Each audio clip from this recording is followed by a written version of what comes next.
Amém, meu querido? Lá nós estamos estudando a palavra do Senhor e hoje nós vamos para o capítulo 17 do livro de Atos. Se você está com sua Bíblia, abra aí comigo. Atos, capítulo 17. Nós vamos até o versículo 14. Todo mundo aí pode dar uma glória a Deus? Tendo passado por Anfípolis e Apolônia, chegaram a Tessalônica, onde havia uma sinagoga de judeus. Paulo, segundo seu costume, foi procurá-los e por 3 sábados arrasou com eles, discutiu com eles acerca das Escrituras, expondo e demonstrando ter sido necessário que Cristo padecesse e ressurgisse dentre os mortos. E este dizia: Ele é o Cristo Jesus, que eu vos anuncio. Alguns deles foram persuadidos e unidos a Paulo e Silas, como bem numerosa multidão de gregos piedosos e muitas distintas mulheres. Os judeus, porém, movidos de inveja, trazendo consigo alguns homens maus dentre a malandragem, ajuntaram uma turba e começaram a fazer alvoroço na cidade e assaltaram a casa de Jason. Procuraram trazê-lo em meio ao povo, porém não os encontraram, mas arrastaram Jason e alguns irmãos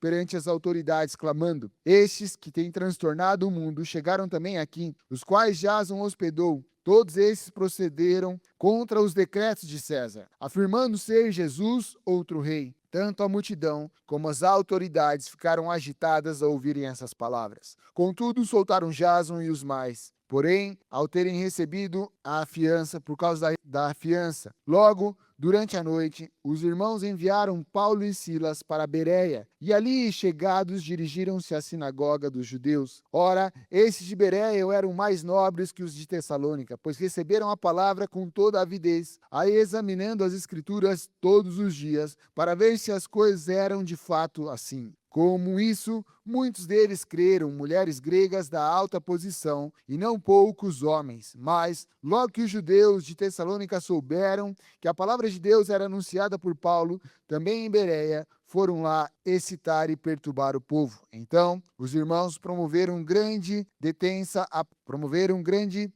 sentença para que a partida de Paulo fosse ao mar. Porém, Silas e Timóteo continuaram ali. Pai, obrigado pela tua palavra, Deus. Fala conosco nessa noite, que possamos ser edificados, ministrados pelaquilo que a tua palavra diz, Senhor. Que haja em nosso meio entendimento a respeito de Cristo, que haja, Pai, uma manifestação do teu poder e do teu espírito, e assim possamos, Pai, crescer em conhecimento, mas também sermos transformados para viver conforme o teu querer e a tua palavra. Que nossos corações, Pai, nessa hora estejam quebrantados, para que da tua semente possa encontrar em nós solo fértil, e assim nós possamos entender e compreender o que o Senhor espera de nossas vidas, que possamos caminhar na direção da tua verdade e do teu propósito sobre nós. Assim nós oramos e te agradecemos no nome de Jesus, Deus. Amém. Querido, nós vemos aqui mais uma viagem missionária de Paulo. Então, nós vemos que ele passa por algumas cidades até que ele chegue em Tessalônica. E nós vemos Paulo, então, junto de Silas e Timóteo, já estava junto na missão. E era costume, então, Paulo chegar nas cidades e ir às sinagogas, os lugares aonde os judeus ali se encontravam para falar a respeito da palavra de Deus, que era o Antigo Testamento, aquilo que eles tinham como palavra de Deus, toda aquela parte do Antigo Testamento. Ali eles se reuniam, então, muitas vezes aos sábados, para compartilhar daquela palavra. Ali eles edificavam através do conhecimento de um e outro, e essa era a forma com que eles iam mantendo suas tradições. Paulo, por ter sido um judeu, então, rigoroso, né? Você lembra da história de Paulo, quando ele era Saulo de Tarso. Conhecedor, então, de toda essa lei, de toda essa dinâmica, ele ia até esses lugares. E ali ele começava, então, a falar com essas pessoas a respeito do conhecimento que eles tinham, a respeito daquilo que eles entendiam, e ele começava a expor, então, a palavra de Deus, aquele momento que eles tinham ali, para demonstrar quem era Cristo. Paulo usava, então, do conhecimento que aquelas pessoas tinham, da bagagem que elas traziam, e ali ele começava a expor quem era Cristo para aqueles homens. O versículo 3 vai mostrar que ele estava expondo, né? Então ele estava falando a respeito expondo e demonstrando ter sido necessário que Cristo morresse e depois ressuscitasse. Eles, aqueles homens, então conheciam até os profetas, aonde eles tinham a esperança de que o Messias viesse. Eles tinham a esperança, então, de que alguém viesse e fosse esse homem enviado por Deus. Eles não reconhecem Cristo como sendo o Messias, porque além de esperarem um Messias sendo um imperador, um rei, semelhante a Davi de forma militar, eles esperavam do Messias outras características diferentes de Jesus. E por que eles esperavam isso? Porque era o conhecimento que eles tinham a respeito de quem seria o Messias. O conhecimento que eles tinham, ele era muito vago a respeito de quem seria o Messias. O conhecimento deles muitas vezes era nutrido pela expectativa que eles tinham. Nós precisamos entender, e quando lemos a palavra, do aquilo que estava acontecendo no contexto. Os judeus sofreram os exílios. Você, quando vai chegar lendo o Antigo Testamento e chega nessa parte, você muitas vezes pula essa parte, porque ela é difícil de compreender quando você não olha o contexto e você não vai buscar conhecimento um pouquinho mais profundo. É normal, muitas vezes nós pulamos essa parte, começa a vir uns nomes, e aí vai para Babilônia, Nabucodonosor e não sei o quê, e você já não consegue entender mais o que estava acontecendo. Porém, o povo já tinha sofrido isso. Agora, nesse momento que Jesus vem, o povo ele estava sofrendo o Império Romano. O Império Romano dominava sobre eles, eles pagavam altos tributos ao Império Romano. Quem comandava e quem controlava toda aquela região que ali eles moravam era o Império Romano, do qual tinha um sistema rigoroso, tinha ali um método de muita exploração, um método de guerra, um método violento de conduzir a população. Então, o que eles pensavam? Puxa, nós precisamos de um Davi, de um rei que nos liberte disso, de um Messias que nos traga liberdade para isso, de um Messias que nos faça viver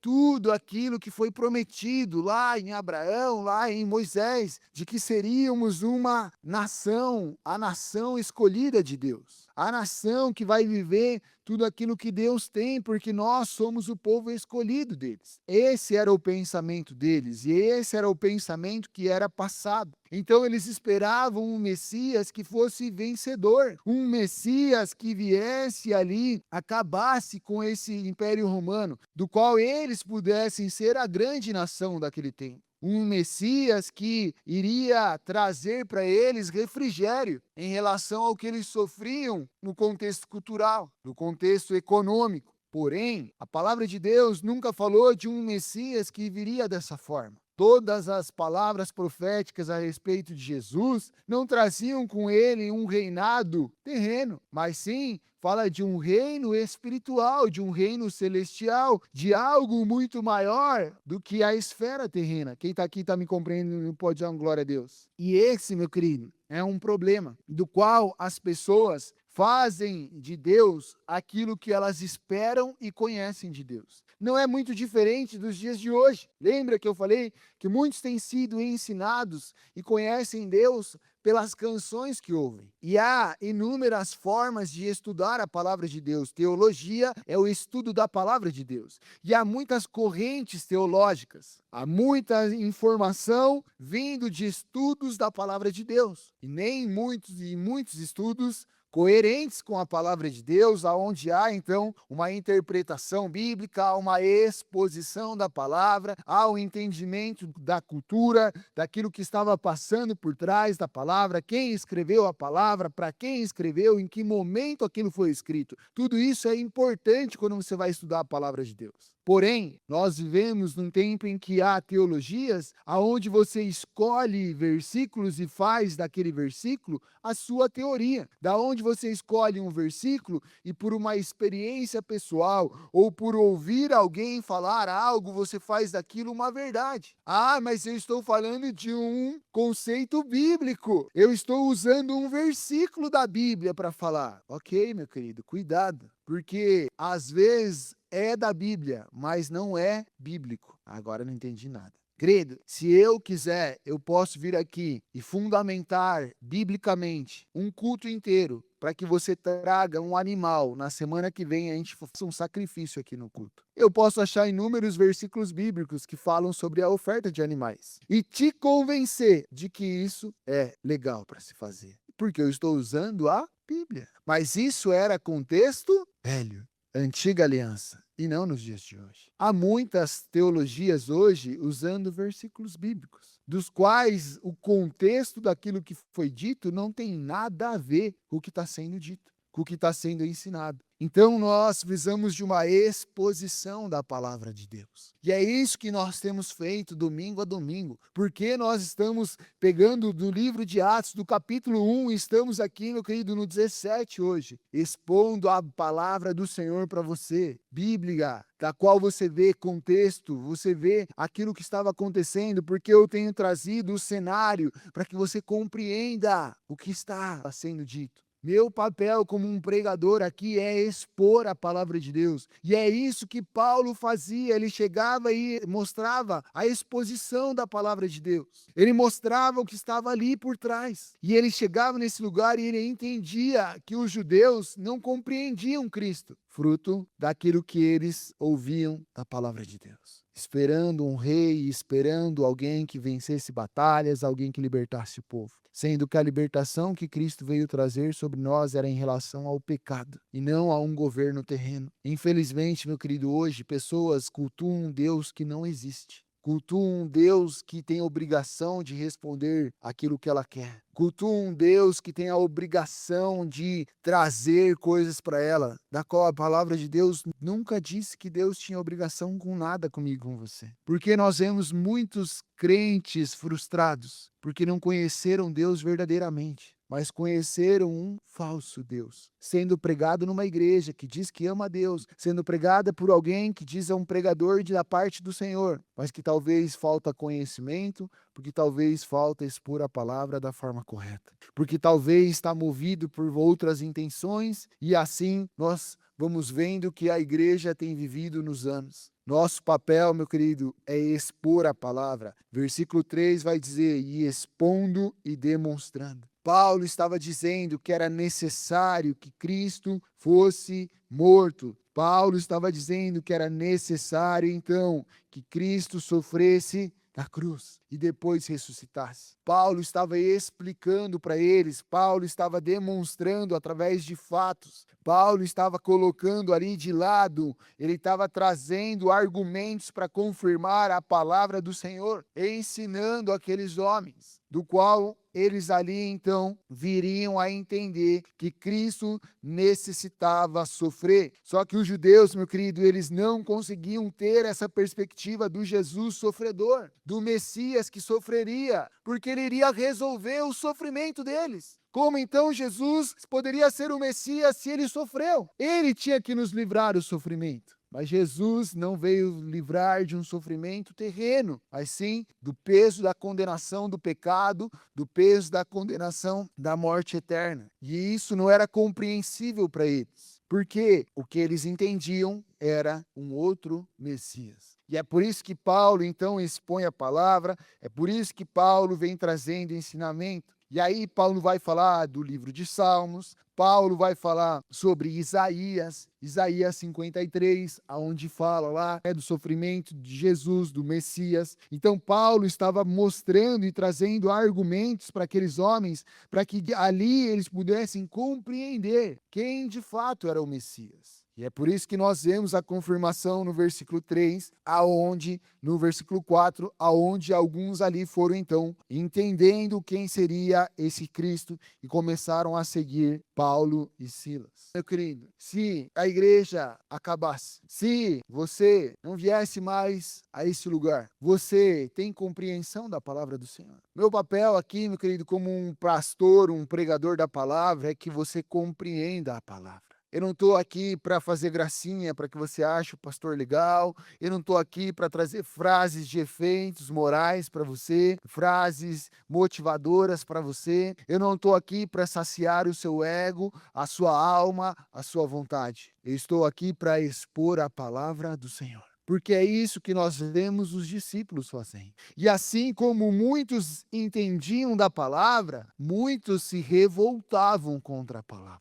Por que os discípulos foram perseguidos? O texto vai dizer que então os judeus ficaram com inveja, então os judeus ficaram furiosos. Furiosos porque eles não compreendiam muitas vezes o que estava sendo dito, invejando que pessoas então partiam para o caminho de Cristo e abandonavam eles, mas tudo movido pela falta de compreensão do que os discípulos estavam fazendo. E hoje não é diferente, meu querido. As pessoas têm buscado, e a palavra de Deus diz que nos últimos dias o temor de Deus, o amor de Deus, o amor pelas próximas e por Deus se esfriaria. As pessoas têm buscado aquilo que lhe convém. As pessoas têm buscado Deus que satisfaça o desejo do seu coração. As pessoas têm buscado a mensagem que lhe traga respostas da quais ela quer ouvir, da qual ela possa justificar as suas ações, da qual ela possa sair e dizer, mas eu ouvi na igreja, mas o pastor falou isso, mas o pregador disse isso. Sem antes perguntar, sem antes procurar saber se aquilo é verdade ou não é. Por muitos anos, eu creio, nós vivemos dessa forma.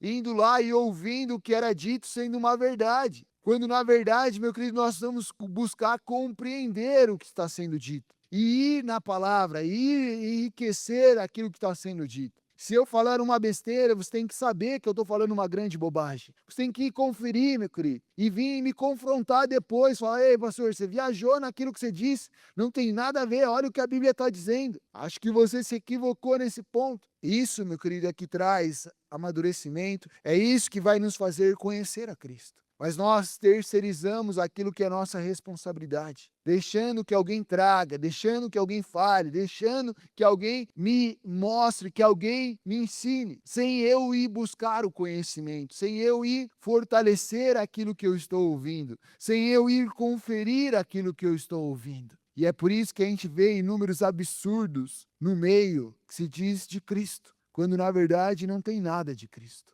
Paulo expunha a palavra. Ele trazia ali então conceitos para que aqueles homens, ao ouvir a palavra, pudessem compreender quem era Cristo. Esse é o meu e o seu papel. Ainda que você não esteja com o microfone domingo após domingo na mão, meu querido, mas quando você está no seu trabalho, quando você está na sua família, quando você está numa roda de conversa, você precisa ser alguém que expõe a palavra. Posso ou não? Sabe que é ridículo você ouvir alguém dizendo assim, cara, por que você não faz isso? Por que você não bebe? Por que você não fuma? Por que você não traz sua esposa? Porque eu sou crente.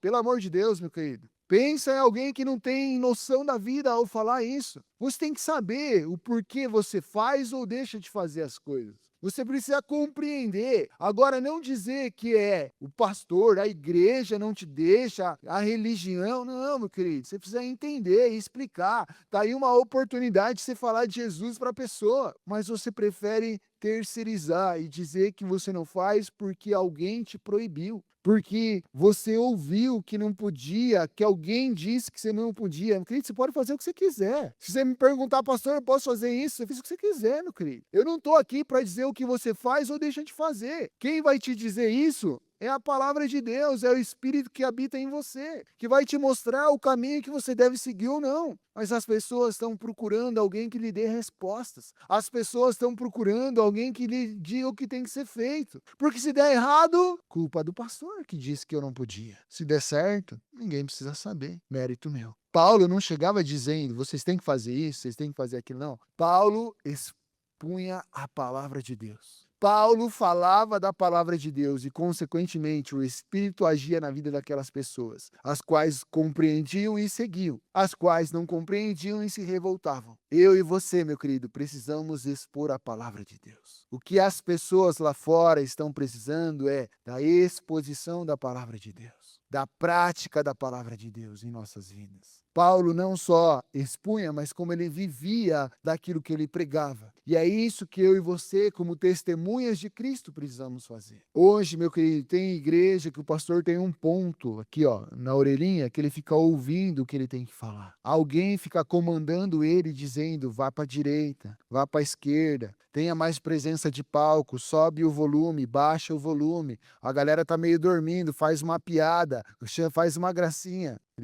Paulo estava expondo a palavra de Deus. Se nós precisarmos fazer coisas para prender pessoas, então nós estamos dizendo que Cristo e a sua palavra não são suficientes. Nós entendemos que Cristo e a sua palavra é suficiente. A igreja não precisa inventar novos métodos. Cristo continua sendo suficiente para transformar vidas, sendo quem ele foi, quem ele é e quem ele sempre será. O que nós precisamos fazer é expor a palavra, para que as pessoas compreendam quem é Cristo, mas expor a palavra verdadeira. Expor a palavra que muitas vezes confronta. Expor a palavra que muitas vezes faz a pessoa sair da sua zona de conforto. Eles queriam um Jesus que libertasse eles do Império Romano. E Paulo vinha falar de um Jesus que morreu injustamente. Não era o que eles queriam ouvir. Não era o que eles gostariam de receber naquele momento. Mas era a verdade de um Jesus que não estava preocupado com o reino terreno, mas sim com o reino celestial. A mesma coisa acontece hoje. As pessoas estão buscando um Deus que supra as coisas terrenas. Então, se eu der isso, eu vou ganhar aquilo da parte de Deus. Então, se eu fizer isso, então eu vou ter a bênção, eu vou ter a resposta. O compromisso de Cristo é de estarmos conectados com o Pai, de estarmos ligados ao Pai através de Cristo e do Espírito Santo que habita em nós, e da vida eterna, de um reino que não é terreno, mas de um reino vindouro, de um reino que não vai contabilizar quanto você tinha na conta bancária, quantos seguidores você tinha nas suas redes sociais, qual foi o impacto que você teve. Não, não, não, não, não. De um reino que fala do quanto você se entregou para Cristo, do quanto você esteve disposto a viver pela verdade de Cristo, do quanto você esteve disposto a anunciar o reino de Cristo. Nós precisamos expor a palavra, nós precisamos falar da palavra, nós precisamos conhecer a palavra, para que então falemos dela, para que então possamos expor ela verdadeiramente. Quanto, meu querido, eu e você temos investido para conhecer mais da palavra do Senhor? Quanto eu e você, meu querido, temos desgastado para conhecer mais da palavra do Senhor? Paulo estava expondo a palavra, e ali nós vemos pessoas sendo transformadas, pessoas sendo atraídas ao reino de Cristo, porque a palavra era pregada. Porque ali era anunciado que Cristo, que Jesus era o Cristo ungido, separado, aquele que veio responder os anseios de toda a nação de Israel. E aí, com isso, os homens ficaram ali revoltados, os religiosos ficaram revoltados. Os religiosos, por não compreenderem e por talvez não quererem que outras pessoas fossem transformadas, e ao verem então os gentios, aqueles que não eram judeus, caminhando para o lado de Paulo, começavam a se revoltar, porque a esperança deles era de que eles fossem a resposta para o mundo. Eles estavam acostumados, cresceram entendendo que eles eram o povo escolhido, que eles eram separados. Então eles estavam cheios de ego, de orgulho. E quando eles viam então a igreja de Cristo crescendo, as pessoas adquirindo o caminho de Cristo, eles ficavam revoltados e eles tentavam impedir isso. Mais uma vez, Paulo e Silas são acusados injustamente. Mais uma vez, Paulo e Silas são perseguidos. Mais uma vez, eles agem de alguma forma para tentar impedir que a mensagem fosse anunciada. Então, eles procuram Paulo e Silas na casa do homem que hospedou. Alguns estudiosos acreditam que esse homem era meio parente de Paulo. Ele se hospedou na casa então de Jason, esse homem. As autoridades vão até lá em busca de Paulo e Silas, não encontram eles, pegam Jason e seus próximos ali, levam até a multidão, as autoridades começam ali então a acusar aqueles homens. Começam a colocar aqueles homens contra o Império Romano. Começam a impor, a colocar aqueles homens como malfeitores, como alguém que estava ali transtornando. Versículo 6 vai dizer, então, arrastaram alguns dos seus irmãos, as autoridades, e levaram perante as autoridades. E disseram, estes que têm transtornado o mundo chegaram também aqui, os quais Jason hospedou. A história, a fama já estava acontecendo. Aonde os homens chegavam, ali havia então transformação. Ali havia então mudança de vidas. Mas também havia o desconforto dos judeus religiosos. E havia também o desconforto muitas vezes, que eles levavam às autoridades locais. Ainda que não fosse na velocidade dos dias de hoje a notícia, mas as notícias corriam. As pessoas viajavam, tinham os comércios, muitos talvez chegavam dizendo: cara, estou vindo lá da cidade e você não sabe, um tal de Paulo e Silas que pregam a respeito de Jesus, eles foram presos e eles estavam lá e de repente eles foram libertos, houve um terremoto no meio da noite e eles foram libertos no outro dia. Foram expulsos da cidade, porque eles estavam trazendo coisas contrárias ao império e à cultura romana. E isso era difundido, e isso era espalhado. Esses homens dizem: ei, aqueles que têm transtornado o mundo chegaram aqui agora. Aqueles homens que têm feito bagunça por onde passam, agora eles estão em nossa cidade. Precisamos tomar uma providência. Algo precisa acontecer. Sabe, essa acusação se torna um grande elogio. Porque aonde a mensagem de Deus chegava, ali haveria então, meu querido, mudança. Ali haveria então transformação. Não da mesma forma que esses homens estavam falando. Não no sentido de mudar ali o governo. Mas havia transformação nas vidas. Havia transformação no procedimento daquelas pessoas. Havia transformação na conduta daquelas pessoas. E aquilo que foi uma grande acusação, na verdade, foi o maior elogio que eles poderiam receber. Ainda que aquilo tenha sido usado para tirar Paulo e Silas daquela cidade, aquilo demonstrava como era efetivo a pregação da palavra de Deus nas cidades que eles chegavam. Sabe, meu querido, como um cristão que anuncia a verdadeira palavra, eu e você vamos muitas vezes ser rejeitados. Eu e você muitas vezes vamos ser acusados injustamente. Foi assim com Jesus, meu querido. Você acha que não vai ser assim comigo e com você? Se verdadeiramente nós expomos a palavra de Deus, se verdadeiramente nós falamos de Cristo, algumas pessoas vão compreender, outras não vão aceitar e vão querer nos impedir de falar. Então você vai ser acusado de algo que você não fez. Então vão falar mal de você. Então vão tentar te boicotar. E assim vai, meu querido. É desde aquele tempo até os dias de hoje. Cada vez mais, meu querido, tem sido gerado isso. Cada vez mais eles têm batido contra o cristianismo. Talvez não de uma forma agora tão explícita, mas nas entrelinhas, gerando coisas, trazendo coisas para destruir a imagem do cristão, destruir a imagem do cristianismo. Nós podemos ser daqueles que retrocedem ou nós podemos ser daqueles que avançam. Nós podemos ser daqueles que, em meio a esses momentos, param, ou nós podemos ser daqueles que, em meio a esses momentos, entendem quando Cristo diz que se alegrem quando vocês forem perseguidos em meu nome. Nós podemos desanimar com as coisas ou podemos entender que estamos no caminho correto, fazendo aquilo que Cristo espera de nós. As igrejas mais cheias, meu querido, não é uma regra, mas as igrejas mais cheias, comparadas com as mais vazias, muitas vezes, você vai ver que são teologias bem diferentes que são pregadas nesses lugares. As igrejas que apontam a palavra, que expõem a palavra, muitas vezes não são as igrejas mais populares, porque o discurso da mensagem da palavra de Deus nunca foi popular. Foi de transformação e não para agradar pessoas. Jesus veio levar o pecador ao arrependimento. Não veio encher o ego de ninguém. João Batista, quando anuncia, prepara o caminho para Cristo, ele pregava no deserto.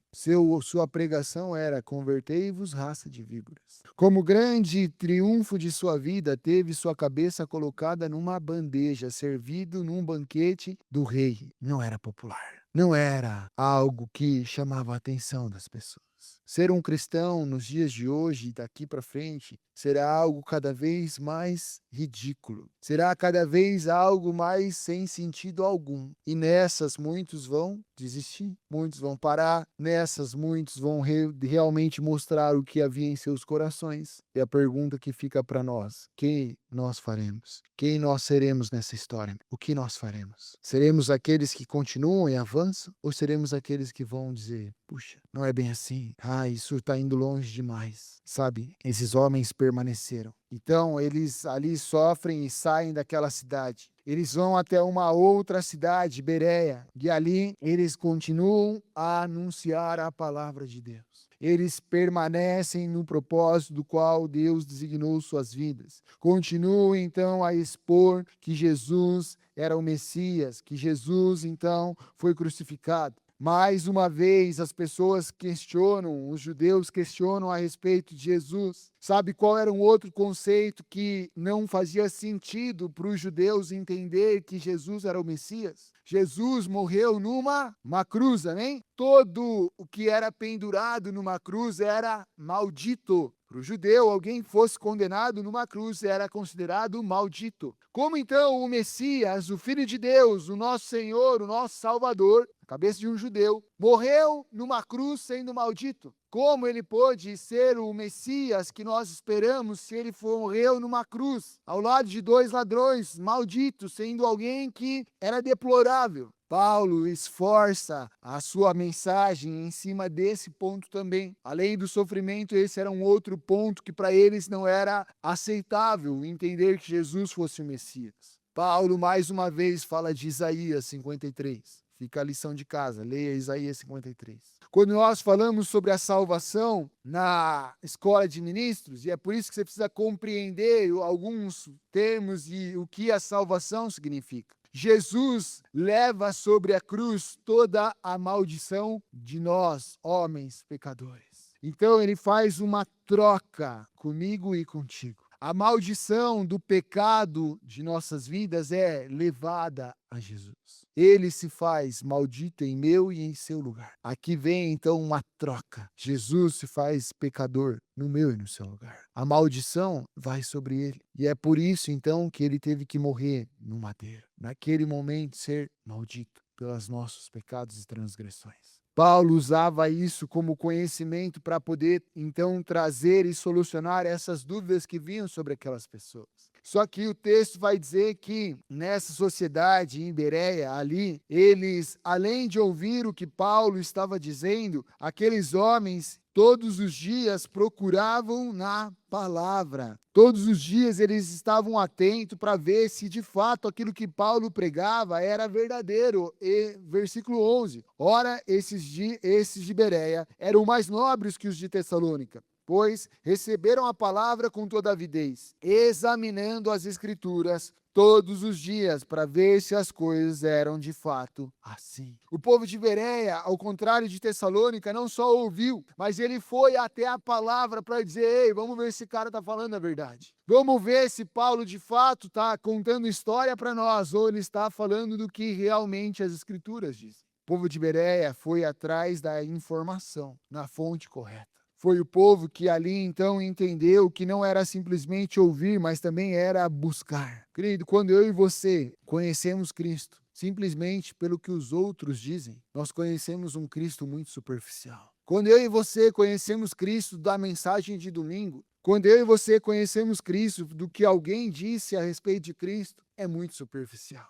Nós precisamos conhecer Cristo, de estarmos com Ele, de buscarmos a Ele, de ter o desejo de sermos revelados, termos a revelação de Cristo em nossas vidas. Vivemos numa sociedade que terceiriza as coisas, que terceiriza as suas responsabilidades. Jesus, quando ensina a oração, o modelo de oração, Mateus 6,6, ele vai dizer: entra no teu quarto e no teu secreto ora ao teu Pai, que em secreto te observa e te recompensará. Está dizendo de algo pessoal. Você e Cristo. Você ora para Deus. É você e Ele. A palavra é você e a palavra. É você e a palavra de Deus. É você e o Espírito de Deus. Mas é mais cômodo, é mais fácil eu botar uma mensagem no YouTube e ouvir a mensagem do que eu abrir a Bíblia e buscar conhecimento através das Escrituras. É mais fácil eu colocar uma música do que eu abrir a Bíblia, pegar um outro livro e buscar um estudo adicional para compreender aquilo que estava sendo dito. Puxa, pastor, mas o problema é que eu não tenho condições, meu querido. Existem Bíblias gratuitas na internet, com estudo, com muita informação. Dentro do meu aplicativo eu tenho mais 5 Bíblias, meu querido. Com muito conhecimento, com dicionário, com mapa, com o que você quiser tem dentro. A gente põe desculpas para, na verdade, não falar o que passa aqui dentro. É mais fácil eu achar uma desculpa. É mais fácil eu dizer algo do que assumir a minha responsabilidade. Aqueles homens não simplesmente falaram: "Ah, Paulo está chegando aí, está pregando, que legal esse conhecimento novo a respeito de Jesus. Vamos seguir esse cara aí". Não, não, não, não. Vamos compreender se o que ele está dizendo tem fundamento. Vamos entender se de fato as escrituras falam sobre isso. Vamos compreender o que a palavra de Deus diz. A palavra diz que no finais dos tempos, até aqueles que eram escolhidos seriam enganados. Sabe, tem muita gente achando que a solução da sua vida está na mão do presidente dos Estados Unidos. Tem muita gente achando que a solução da sua vida está na eleição desse ano, em quem será o próximo presidente. Tem muita gente depositando sua esperança em alguém. Querido, nós vamos depositar nossa esperança em Cristo. Como que as pessoas serão enganadas? Você acha que virá um discurso do tipo, vamos acabar com tudo que é cristão, vamos acabar com tudo que é o cristianismo? Você acha que o cristão que tem um pouquinho de conhecimento vai ser enganado por isso? Eles vão vir com um discurso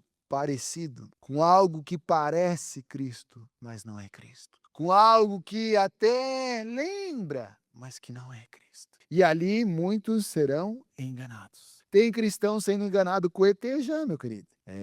Fique atento. Diz que na Copa do Mundo vai aparecer um ET no meio do jogo de Portugal. São palavras que estão sendo ditas aí na internet. Mas já existe um movimento muito forte falando sobre invasão extraterrestre. Para que isso? Para enganar, meu querido. Para enganar quem está perdidão, para enganar quem não está nem aí para nada, para ser movido de um lado para o outro. E aí, meu querido, eu e você precisamos estar firmados em Cristo, na palavra de Deus. Precisamos conhecer a palavra de Deus. Precisamos conhecer a Cristo. Para terminar, meu querido, eles estavam ali mais uma vez, vidas são alcançadas, pessoas são levadas a Cristo, eles começam a ver ali, então, homens, mulheres. Aqui em Bereia, meu querido, é o primeiro lugar em que a Bíblia relata que as pessoas da alta sociedade foram alcançadas. Quando você vai vendo nos demais livros dos demais capítulos do livro de Atos, você vai ver que eram pessoas, de uma certa forma, comum, vamos usar esse termo. Mas aqui ele relata mulheres de uma alta posição da sociedade. Aqui ele vai falar e relatar sobre pessoas de alta sociedade, aonde ali elas foram alcançadas também pela palavra.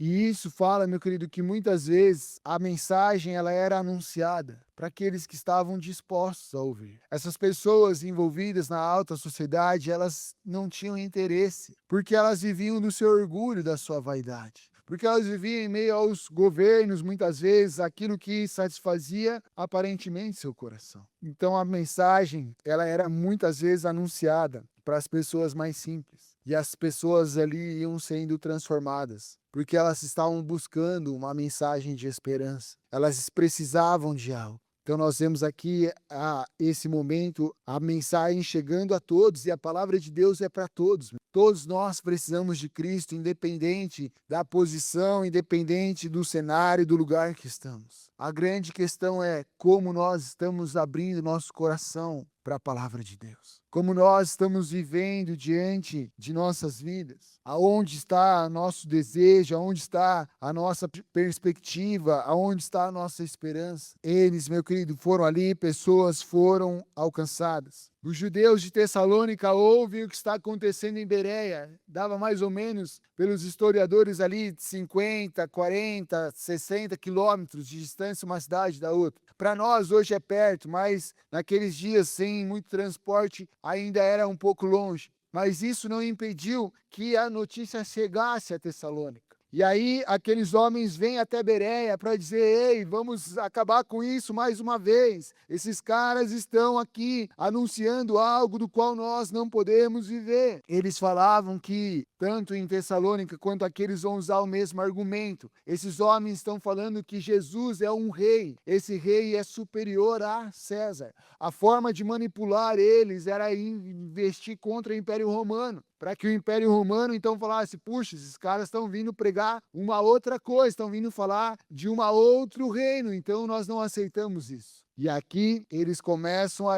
colocar as pessoas contra, mais uma vez, Paulo, Silas, Timóteo. Começam a mais uma vez promover desavença. Então, Paulo parte de lá. Porém, Silas e Timóteo ficam ali para edificar aquela igreja que estava sendo formada, para edificar aquelas pessoas. Querido, na vida de um cristão nós teremos embates. Nós teremos pessoas que não vão concordar, nós teremos pessoas que vão tirar sarro de nós teremos pessoas que vão apontar para nós. Mas nós devemos permanecer firmes. Aí você acha que Paulo saiu daqui e falou: chega, vou para casa, vou parar com isso, não aguento mais, eu estou tentando fazer o que é certo e as pessoas dizem que está errado. Cada vez mais o que é certo parece que está errado e o que é errado parece que está certo. Sabe qual é o problema? Que muitos que estavam no caminho certo, ao ouvirem isso, param, desistem, desanimam, se cansam. Porque Paulo pôde dizer: combati o bom combate, completei a carreira, guardei a fé. Porque em meio a tudo que ele viveu, ele permaneceu rumo ao alvo, e o alvo é Cristo. Querido, eu e você teremos momentos difíceis, eu e você teremos momentos adversos, eu e você passaremos por situações que nos acusarão injustamente, que vão falar de nós. Tá tudo bem, meu querido. Nós só precisamos continuar seguindo ao alvo. Nós só precisamos continuar na direção de Cristo. Feche seus olhos, curve sua cabeça.